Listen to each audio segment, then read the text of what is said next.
On Tech News Today, Apple apparently announced a few things yesterday, plus Facebook, snubs, Microsoft, and your favorite geek cartoon from the 90s is getting a reboot. It's all coming up next on Tech News Today. This is Twit. Bandwidth for Tech News Today is provided by CacheFly at CACHEFLY.com.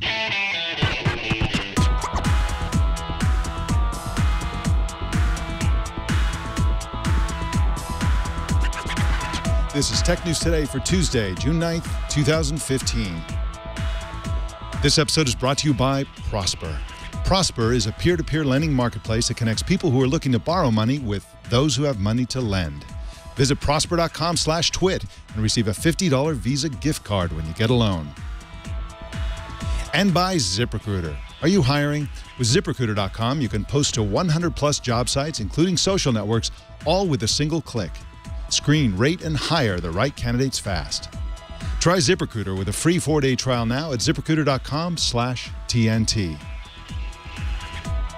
Tech News Today is the show where we talk about the tech news with the journalists who report it. I'm Mike Elgan. Welcome to the show. Our co-anchor today is After Nine's content czar, Joe Panettieri. Hey, Joe, how you doing? Doing great, Mike.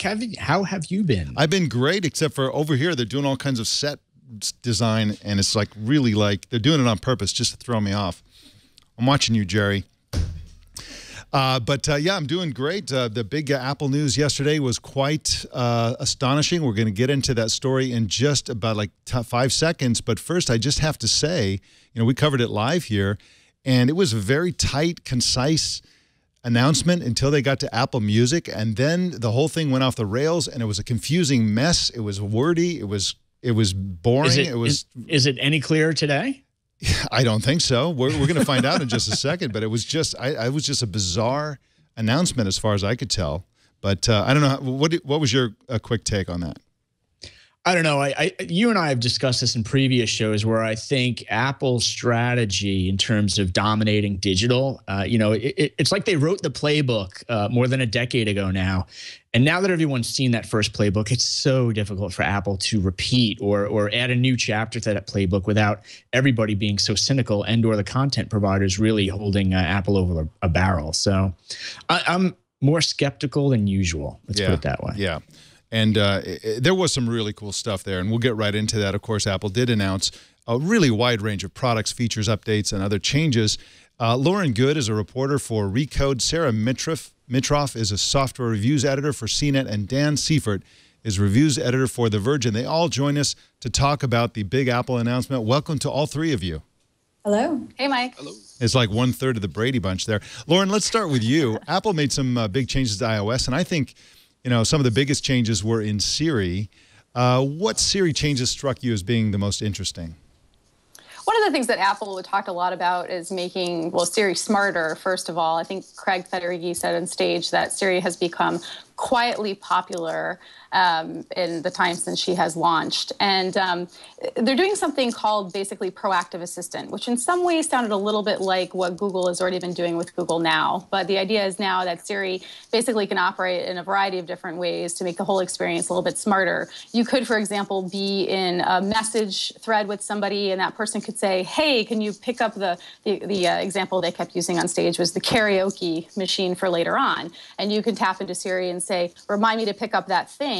And using natural language processing, Siri would be able to process that. There's also going to be a new feature in iOS 9 where you swipe to the left now rather than pulling down for search.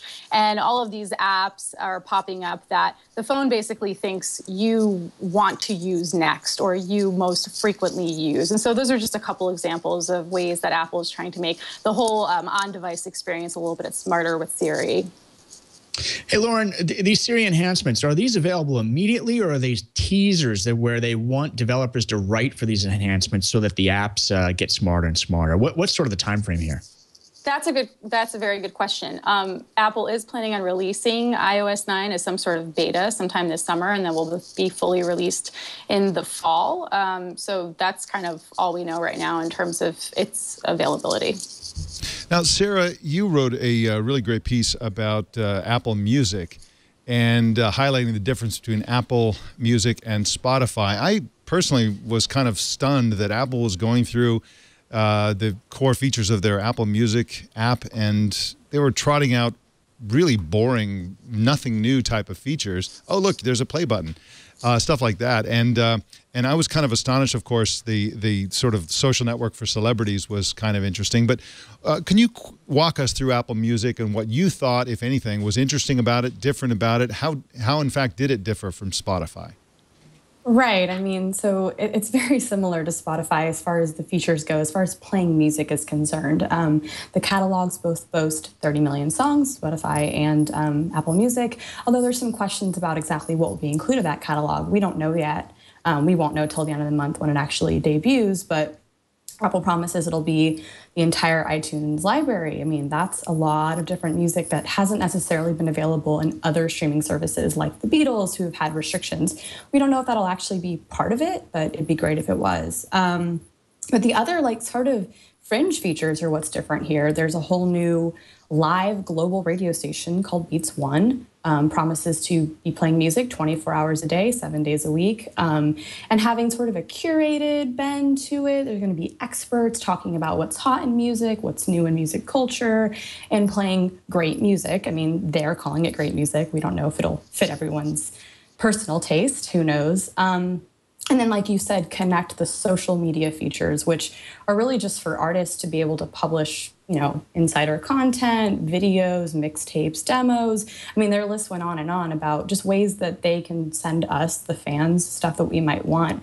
I don't know if it's going to be super compelling. We'll be able to or maybe comment on that stuff, maybe have interactions with the artists. But it's going to be, I think, hard to get every artist out there to use this and use this for a long time. Of course, they had all these launch partners. They had Drake on stage talking about how awesome this is. But 6 months down the road, a year from now, I mean, how many artists are going to keep up on this when there's so many other social media platforms to be used? Now, very quickly, there are some reports that says that a few things, you had mentioned that the whole iTunes catalog is going to be available through this, but it's looking like there may be a few exceptions, including the Beatles. They're always a problem with iTunes, and a couple of others. It'll be almost all of the iTunes library. Now, very quickly, this Connect feature, I thought, has potential. In other words, it has potential to be a genuine differentiator for Apple because, of course, with Jimmy Iovine and the weight and heft of Apple and the money and all that stuff, they might be able to get lots of buy-in by the celebrity public, and then, new and up-and-coming artists might jump in on it, and younger people who aren't going to want to listen to BBC Radio, essentially. It's like something, that's a throwback. I don't know if anybody's ever listened to BBC Radio. I've tried. Their taste in music is bizarre. So I don't know what that's going to be like. But in any event, I think this Connect feature could be a differentiator. Can you go into a little bit of detail on what Connect is exactly? Is this a social network for artists? Is this a sort of a promotional opportunity? I'm not really picturing what Connect is going to be like. Yeah, so we don't have a ton of detail on that, but from what they showed us, it's going to be a tab in this Apple Music app where there will likely be just a feed, or you can go to certain artist profile pages. And the thinking here is they could be recording video, maybe of them in the studio recording their albums, taking photos, just sort of a platform for them to debut content that they maybe can't share anyplace else or don't want to share anyplace else. And Apple's also heavily emphasized the fact that up-and-coming artists, unsigned artists who don't have a record label could also use this as a platform to just get their music out there, to publish it to people, to just maybe drum up some recognition so that maybe eventually they can get a record deal or just find a whole new publishing platform altogether. There was a really heavy emphasis on that. Just unsigned, unknown artists can use Apple Music and Connect and all these other features to really get their name out there and get the music into us. But yeah, I mean, until we really get our hands on it, it's hard to tell exactly how it's going to be, how fans can interact with it. And there's features like this in Spotify, not to the same level, but you can follow artists to see what they're listening to. You can pay attention to upcoming concerts. So I'm thinking it's going to be similar to that, but maybe way more robust. Just a place you can share a lot more different kinds of content. Hey, Sarah, one follow-up. Any clues as to whether or not Apple's going to leverage this strategy in sort of a parallel effort or a completely separate effort when it comes to movies in Hollywood? Or is it too soon to say how this music push may or may not influence sort of Hollywood, movies, cable, etc.? Yeah, that's a really good point. I would say it's too soon to say. It's sort of the music industry and Hollywood are, very different beasts. And Apple's been really good for a really long time about having a marketplace for us to buy movies, to buy TV shows, to buy season passes, so that when a new episode comes out, we can get it. I haven't seen them do anything like that, but you're right. I mean, they have the technology in place and they're thinking about this. And, the big streaming. Oh, God, I'm so sorry. My light just went out. Wave your arms. Put your hands in the air. So if they have all of this in place and they're already thinking about it, and Apple hasn't really gotten into any kind of streaming, Netflix or Hulu of the world. They've always been focusing on you can buy content, but maybe down the road, they might think about a streaming service and integrating some of these social features so that, you can connect with your favorite directors or your favorite actors, your favorite TV shows. But I think it's too soon to say. That could be years down the road if they ever do it.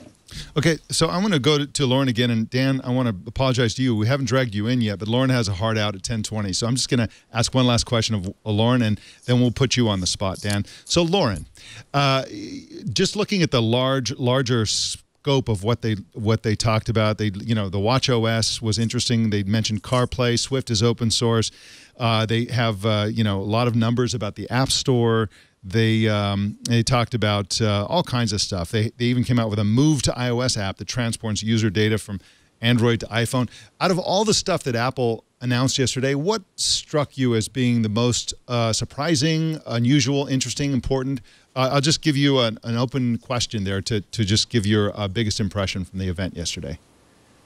Sure. Well, I think in a lot of ways, it felt like sort of a maintenance or a catch-up or a stabilization year, whatever you want to call it for Apple in terms of the different operating systems, especially when it came to OS X and iOS 9. I mean, Watch OS is still a relatively new thing, and I think we're going to see a lot of development coming out of that.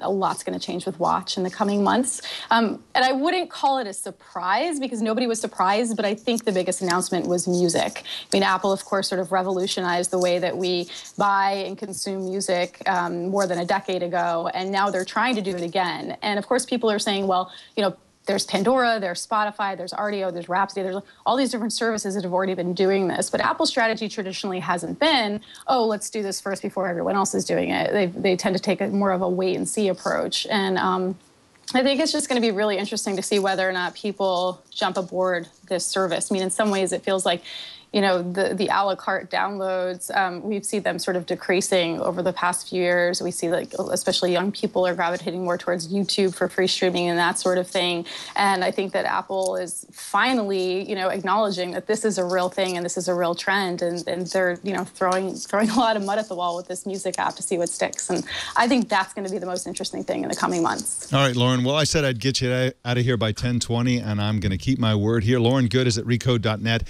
You can follow her on Twitter at Lauren Goode. That's Lauren, L-A-U-R-E-N, and Goode is spelled G-O-O-D-E. Thank you so much for joining us today, Lauren. Thanks, guys. All right. Now, Dan, we haven't dragged you into this conversation yet, so I will ask you about OS 9. There's lots of information there, starting with the fact that they're going to have a public beta. That's new. They mentioned a bunch of apps like Notes, Maps, News. They referenced HomeKit a little bit. Tell us what you think is the most important or interesting thing about OS 9 and what they announced yesterday.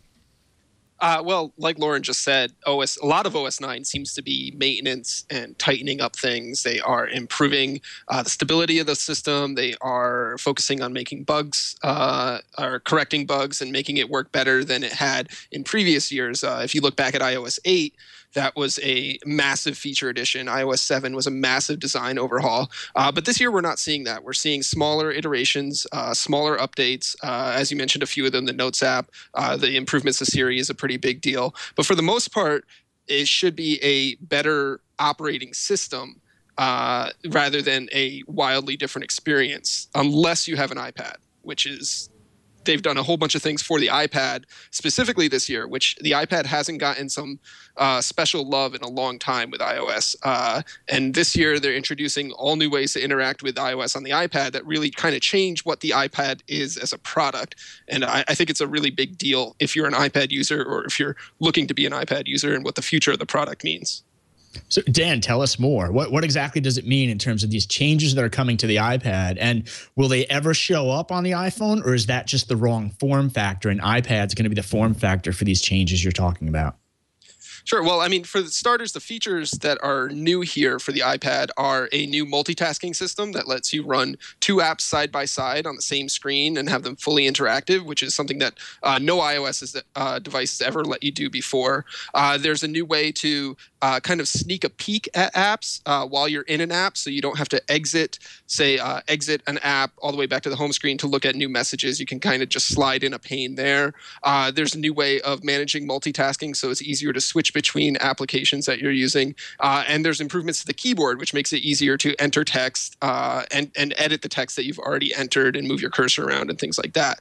All of those things make sense more on an iPad because of its larger display size. And a lot of the major new features are only coming to the iPad Air 2 right now. And presumably whatever iPad Apple announces later this year there'll be a highlight feature of them.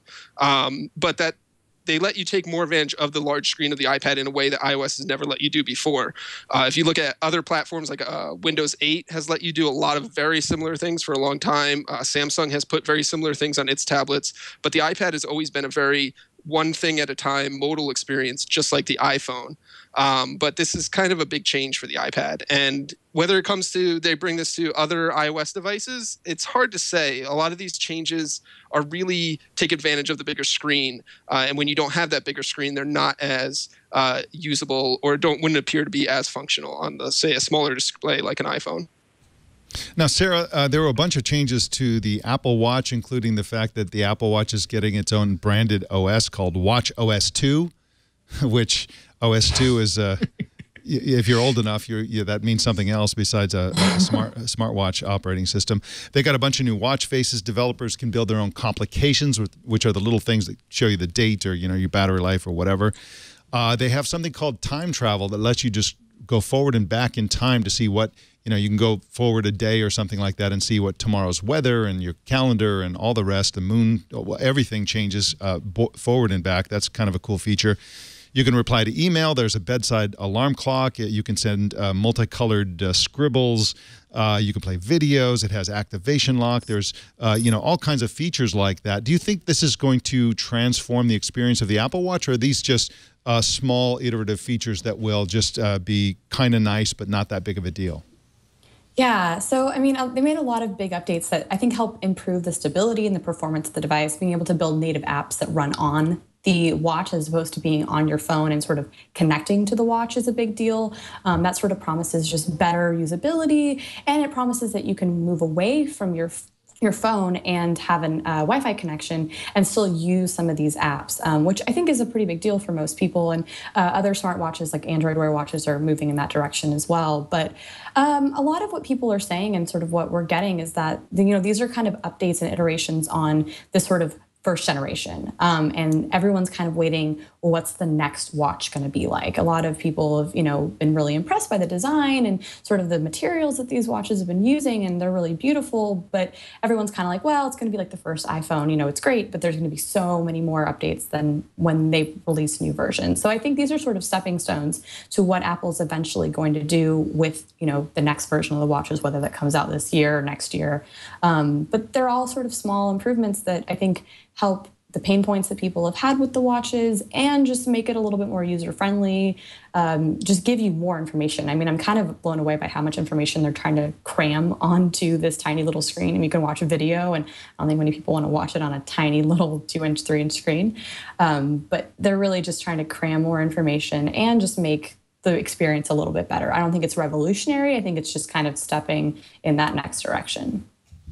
Of course, those are the highlights, and we don't have time to go into the whole thing. We're trying to cover a big keynote in just 15, 20 minutes here. But just in brief, OS 10 El Capitan being, of course, a Yosemite reference, but if you're from Southern California and you've done any surfing, that's also a hot surf spot north of Santa Barbara.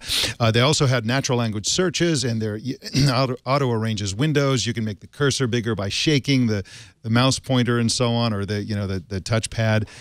Safari's faster, a bunch of other changes. They talked about Metal, the graphics API. It's coming to the Macintosh. A whole bunch of things that we didn't get a chance to cover today. Of course, Swift is open source and so on. Lots of coverage.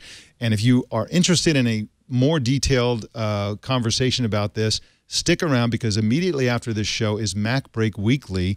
It's 11 a.m. Pacific. And I have the feeling, I'm not clairvoyant or I can't predict the future, but I have the feeling they might talk about the announcement yesterday, and probably for about 2 hours. And that's a brilliant crew, and they know everything there is to know about Apple and their products and services. All right, well, Sarah Mitroff is at cnet.com, and you can follow her on Twitter at Sarah Mitroff. Thank you so much for joining us today, Sarah. Thank you. And Dan Seifert is at theverge.com, and you can follow him on Twitter at DCSeifert. Thank you for joining us, Dan. Thank you. Well, we have some more news for you in just a sec, but first let's talk about Prosper. Prosper is the modern way and the best way to borrow money. You can borrow up to $35,000 in as few as 5 days, and it's super, super easy. Just give some basic information about yourself on the prosper.com website. You can check your rates and review your loan options. And then once lenders invest in your loan, that's right, it's an investment opportunity for investors. The money is deposited directly into your bank account. You can do all kinds of things with a Prosper loan. You can pay off high-rate credit cards, fix up the house, put it into your business. You can buy a car. You can even finance environmentally friendly projects, which they call a green loan. Always a great idea. And of course, you know, it's just the way to borrow money. And of course, don't put more money on your credit cards. You can pay off those credit cards instead. That's the way to go. You can check your low rate instantly without affecting your good credit score. Just go to prosper.com/twit. And now, for a limited time, Prosper is offering Twit viewers and listeners a $50 Visa gift card with your low-interest loan. You can get up to $35,000 in your account in as few as 5 days, plus a $50 Visa gift card. Go to prosper.com/twit for this special offer just for Twit viewers and listeners. We thank Prosper for their support of Tech News Today. Well, Facebook snubbed former Microsoft friend, their friend Microsoft yesterday, by discontinuing an important API that provided some integration between Facebook and several Microsoft products and services. Paul Thurrott is the author of more than 24 books, a host of Twit's own Windows Weekly, Wednesdays at 11 a.m. Pacific, and a writer who writes at Thurrott.com. Welcome to you, Paul. How you doing? I'm doing great, I am thanks. a writer who writes. A writer who writes. That's the best kind, I tell you. Which Microsoft products and services were affected by this change? Oh, man. It's a huge list. I mean, it's Outlook.com, it's OneDrive, it's Windows 8, Windows Phone 7, Windows Phone 8, you know, Windows Live Essentials. Did I say OneDrive? Outlook, part of Office, Office 365, lots and lots of stuff. Hey, Paul, first of all, good to see you. And then a two-part question. Hey. Number one, any clues as to why Facebook did this? And then number two, can Microsoft do anything to re-engineer or reverse engineer these connections to restore them? Sure. So, I mean, this stuff dates back 5 years. You know, when Microsoft first announced Windows Phone, one of the big deals there was that integration they were going to have with online services. And Facebook, like many other online services, had these APIs that they could access and integrate with the service. They could send likes and posts and share things, integrate with the calendar, you know, put it into local calendar apps and so forth, contacts as well. And it's sort of a great kind of consumer-centric idea. It was something that the brands like Facebook didn't really like because it de-emphasized their brands and allowed people to stay out of their apps. And so Facebook, like some other services, has decided to promote their own brands through their own apps. And you've seen that on all, it's not just Microsoft platforms, but on iOS and Android as well. They'd like you to do things through the Facebook app, through the Facebook Messenger app, and so forth. But they did have an API, and that API they had announced some time ago would be removed. And I think they discussed it last year at the developer show, and it just disappeared this year. And so, in the most modern mobile Microsoft platform, Windows Phone 8.1 as of this day, actually these things still work because we have a Facebook app like you would have on Android or iOS, and it can get into your contacts, it can get into your calendar, and that stuff still works. But on desktop Windows, you know, Windows 8, Windows 8.1, and all the online services, you know, having that mobile app on phone doesn't help. And so it kind of, you know, borked the whole system. As far as Microsoft being able to fix it, I mean, I don't see any way other than, you know, Facebook offering that or some update to that kind of integration. Now, Paul, I get, obviously in the industry there are friendships and alliances on the one hand, and there are, there are enemies and there's co-opetition. Yes. There's the whole range of relationships between companies. Probably the most, one of the biggest rivalries is between Google and Apple, for example. Facebook and Microsoft used to be really close. I guess they had common enemies to a certain extent, and they've been having a slow falling out involving Skype. Microsoft, dropped some Facebook integration as well as Google Chat integration out of Outlook a couple of months ago, I think. Are they becoming rivals, or are they just ceasing to be allies? How would you characterize this changing relationship? It's funny. I was literally just thinking about this. I still think of them as partners primarily, and not so much competitors, although you're right with Skype, of course.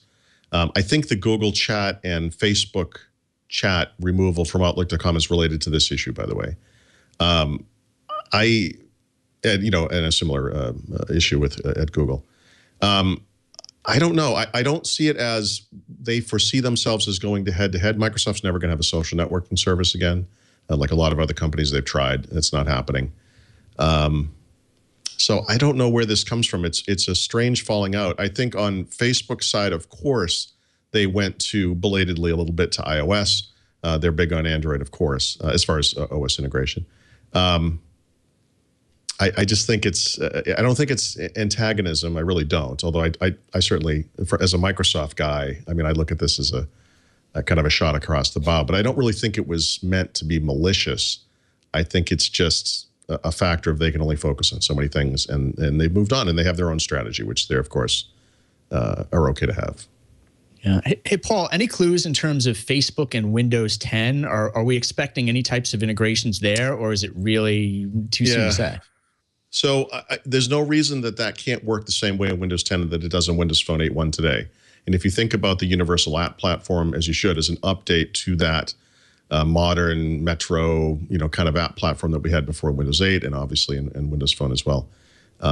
It's certainly possible that we could see a Facebook app in the future for Windows 10 that would bring this kind of stuff back to the desktop. And I do hope that happens. The problem is when you look over this list of all the services that are impacted today, and it just kind of happened. There was no real warning that this was going to come. I mean, we knew generally it was coming, but the day it just disappeared one day. This literally impacts hundreds of millions of people, possibly over 1 billion people, collectively across Windows, across all the online services, and across phone. It's amazing how much it impacts. And Microsoft, by being open to this integration, more so I would say than the other platform makers, is also unfortunately vulnerable when this kind of thing happens. Now, Paul, whenever there's a big industry keynote or event, I always enjoy your top shelf Twitter heckling. And yesterday was no exception. But let me just give you one quick opportunity to just give me your high-level thoughts about yesterday's Apple keynote. Okay. Snark aside, I would say that... no need to set snark aside. Well, they did what they had to do. I think when you look at Google I/O, when you look at WWDC, you see something very similar. Not a lot of big bang announcements, although I think Apple Music was arguably kind of a big deal. But rather, we have mature platforms. We're going to evolve them in ways that make sense. I look at those two events as being similar in that way, and that they're responding to the competition. Obviously, on the music front, they're responding to Spotify primarily, but a lot of responses to features that are in Android.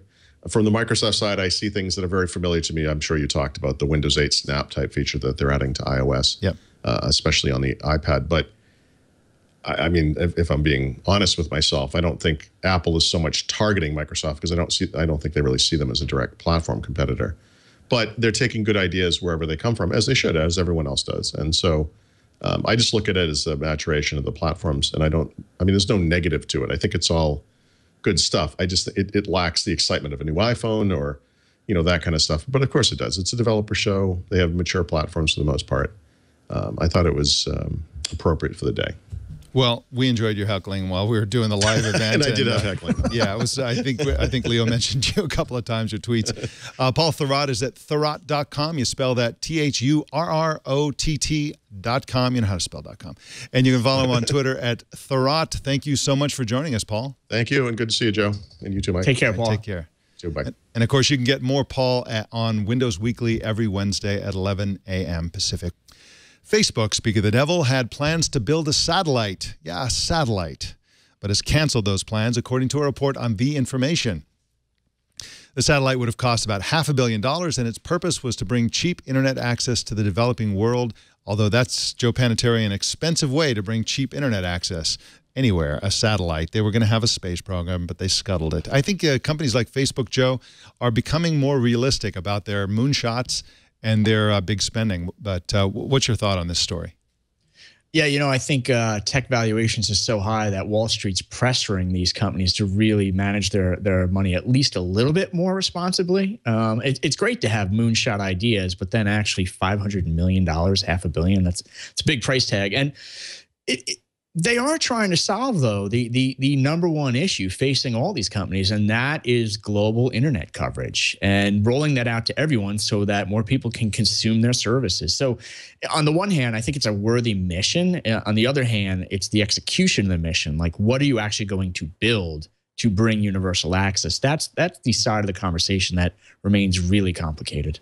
And of course, this is all related to Facebook's internet.org thing. I still don't know what that is. Right. Is that a company? Is it a nonprofit? Is it a desk inside of Mark Zuckerberg's office? I don't know what this is, but in any event, their stated intention is to bring internet connectivity to the developing world, and they've run into some trouble because their plan involves certain types of restrictions which were considered in India especially violations of net neutrality.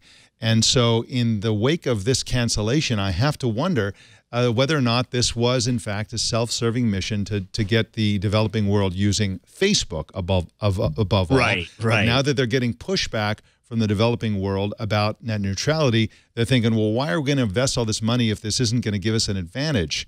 I never really believed this was a truly philanthropic effort.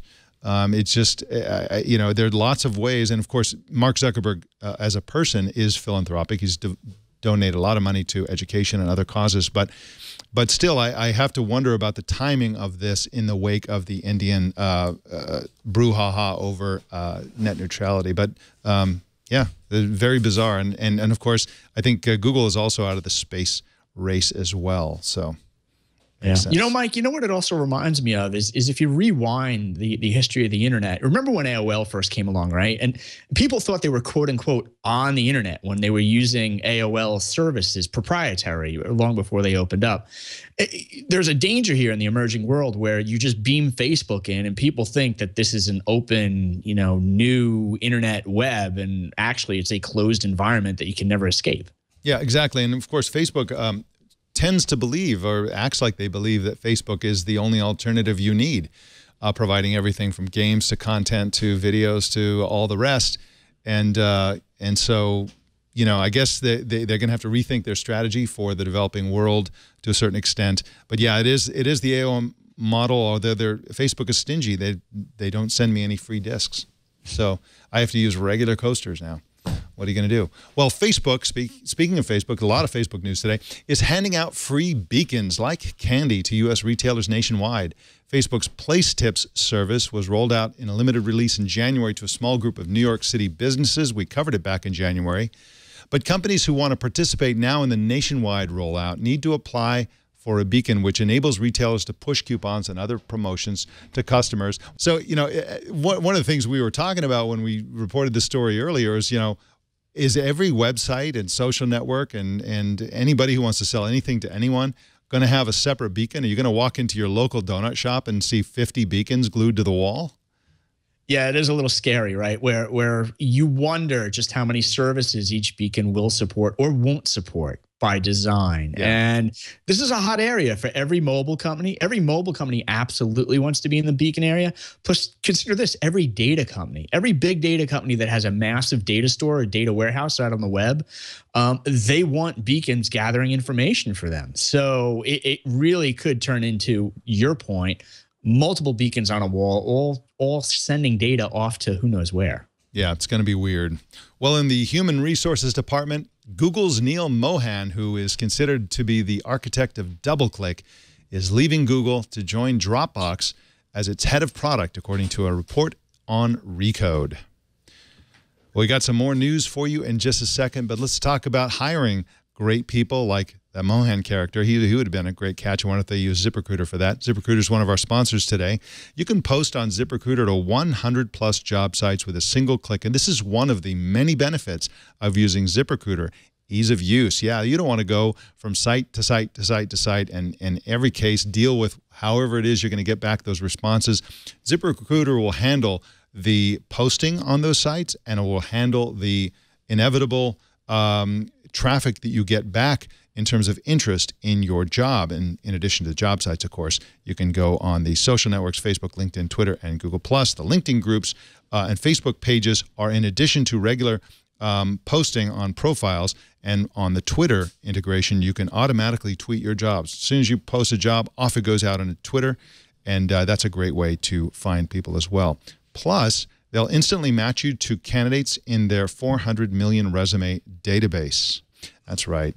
ZipRecruiter is used by more than 400,000 businesses, and you can try it now for free. Try ZipRecruiter today with a free 4-day trial to get your perfect candidate before they go to your competition. Just go to ZipRecruiter.com/TNT. That's ZipRecruiter.com/TNT.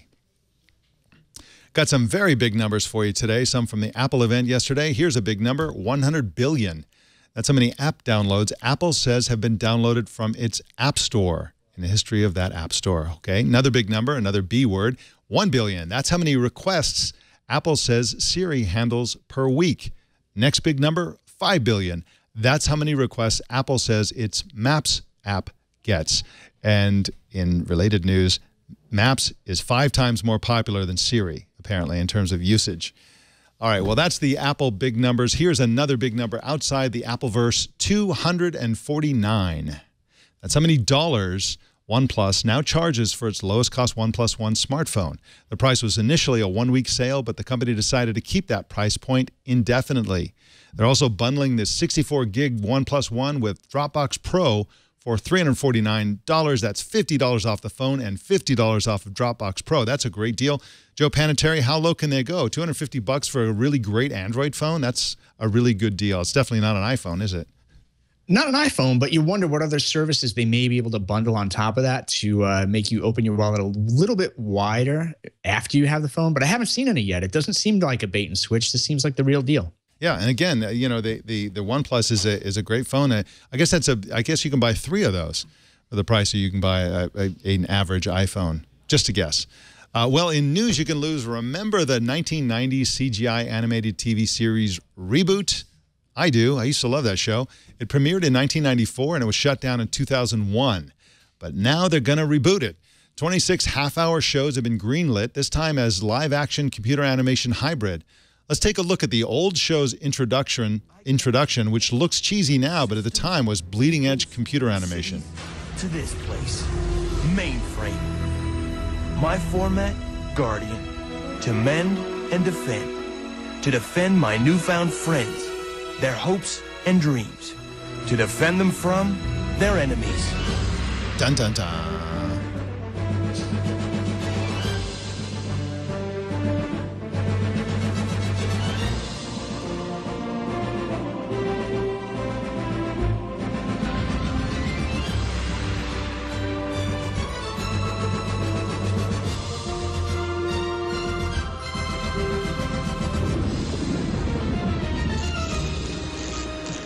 They say the user lives outside the net and inputs games for pleasure.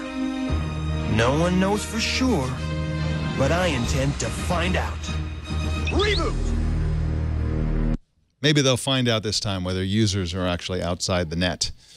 Wow, what a show that was, and be interested to see how they do with the new version. Very cool. Well, our TNT fan of the day is Mikey. Great name, Mikey, who posted this picture on Twitter. He says he listens to the show through a Bluetooth speaker on his forklift, and there you can see it. What is that, a rubber band or is that tape? Either way, that is a great way to listen to the show, and I'm sure it's blasting. That looks like a loud environment. Thank you so much for listening, Mikey. Show us how you watch or listen to TNT. Just record a video or take a picture of yourself or your setup, and post it on Google+, Twitter, or Facebook, and use the hashtag HowIWatchTNT so we can find it. Joe Panettieri, what's happening at After Nines this week? Actually, we're hitting the road this week. I'm heading out to Hadoop Summit, which is a big data and analytics conference out in San Jose. For a preview of that, if you're interested in the whole big data conversation in Hadoop, you can go to afternines.com/CEO. Look for a conversation with Hortonworks VP Sean Connolly. That's episode 39 there. Just went live this morning. We took it live a little bit earlier than usual just because there's so much interest in what's going on in the big data market right now. Very cool. Well, thank you so much for co-anchoring today, Joe. We'll see you next time. Always great to be here, Mike. Take care. All right, take care. You can subscribe to Tech News Today on Spotify. That is a newish way to subscribe. Or you can choose another way to subscribe at twit.tv/TNT. You can watch us live every weekday at 10 a.m. Pacific, 1700 UTC at live.twit.tv. And if you're ever in town, come on in and watch us as part of our studio audience. Just send email to tickets@twit.tv before you come in. If you'd like to help us grow our audience, here's how you do it. Just post a link to twit.tv/TNT on your favorite social site and tag 3 friends along with your recommendation to subscribe. And you can follow us on Facebook on our brand new Facebook page. That's facebook.com/TechNewsTodayTV, accept no invitations. And you can follow me personally on Tumblr at mikeelgan.tumblr.com. And don't miss Tech News Tonight at 4 p.m. Pacific tonight and every single weeknight. That, ladies and gentlemen, is the Tech News Today. This show is produced by Jason Cleanthes and edited by Anthony Nielsen. My name is Mike Elgan. Thanks for tuning in. See you tomorrow.